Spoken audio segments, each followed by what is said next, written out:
Hi guys, Mark Wood here and welcome to another video tip. And in today's tip we're going to talk about how to start the golf downswing correctly. I get asked this on a daily basis, Mark, how do I start my golf downswing correctly? Do I start with a hip bump? Do I just turn my body? Do I try and straighten my right arm nice and quick? Do I try and keep the lag? As I start my golf downswing, do I try and keep a little bit more weight on my right side? So this video is going to clear up a lot of stuff. So guys, if you're new to the channel, then please don't forget to thumbs up the video, post your comments below, let me know if you're liking the video, and also don't forget to hit the subscribe button below. But let's get straight back into the video of how to start the golf downswing correctly. Now let's just presume that you've made a good body pivot to the top of the backswing and the weight is nicely on the inside of that right foot. Now the thing that we're going to do from there, and if you look at say a Tour Pro's belt buckle, they're going to have about 4 or 5 inches of lateral movement towards target before they put any rotation back in as they start to swing the golf club down towards the golf ball. Now what happens with many amateurs, especially if you pull it and slice it, you get up to the top of the backswing and then you just spin. So my hands now work out towards the camera.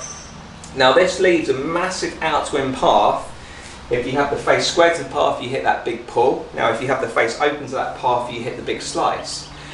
Now the other problem is if you hit a bit of a block and a hook, is you get to the top of the backswing, you have too much slide sometimes and the club gets too far behind you, the hands get too deep behind you.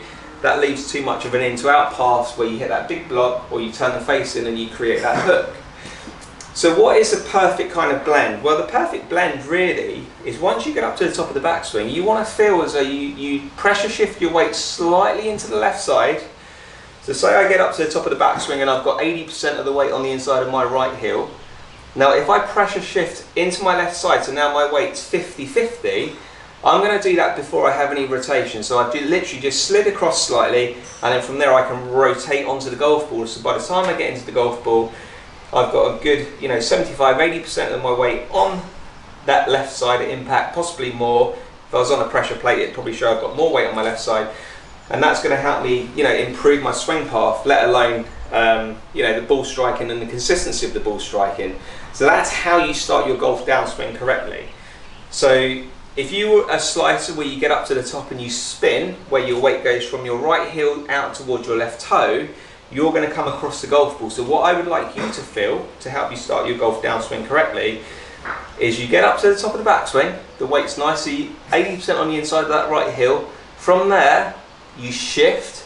Now when you come down and the shaft is parallel to the ground, I would like the club head to be slightly behind your right leg. Now if you're going to do that, you're now going to improve your club path through the golf ball. So that's going to give you a little bit more of a club path that's moving down target line.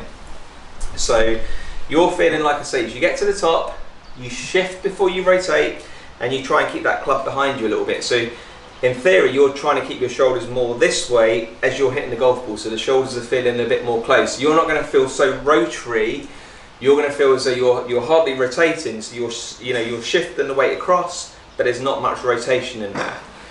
Now if you're a person that hits big hooks and blocks, then you want to feel that when you get to the top of the backswing that you are putting some rotation in there early.